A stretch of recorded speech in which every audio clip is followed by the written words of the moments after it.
ঈদুল আজহাকে সামনে রেখে চামড়া সংগ্রহের প্রস্তুতি চলছে সাভার চামড়া শিল্পনগরীতে।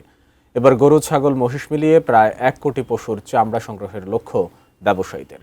শিল্প মালিকদের দাবি, মধ্যপ্রাচ্য সংকটে কাঁচামালের দাম বেড়েছে 20 থেকে 25%।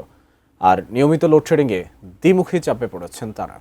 সাভারের চামড়া শিল্পনগরী থেকে ফিরে সরোয়ার হোসেনের ক্যামেরায় বিস্তারিত জানিয়েছেন সহকর্মী মাহাদি সেকান্দার।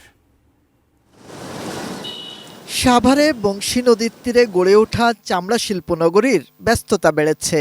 ঈদুল আজহাকে সামনে রেখে ট্যানারিগুলোতে পরিষ্কার পরিচ্ছন্নতা কাজের পাশাপাশি আগের চামড়া দ্রুত প্রক্রিয়াজাত করে জায়গা খালি করছেন শ্রমিকরা।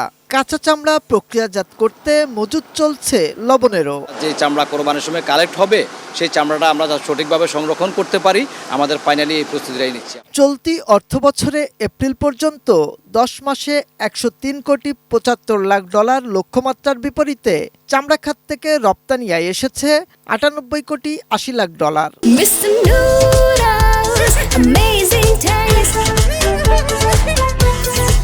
এবার চামড়া সংগ্রহে উভয়মুখী চাপে পড়েছেন উদ্যোক্তারা। মধ্যপ্রাচ্য যুদ্ধের প্রভাবে চামড়া প্রক্রিয়াজাতকরণে প্রতি বর্গ ফুটে অতিরিক্ত 15 টাকা করে খরচ বেড়েছে।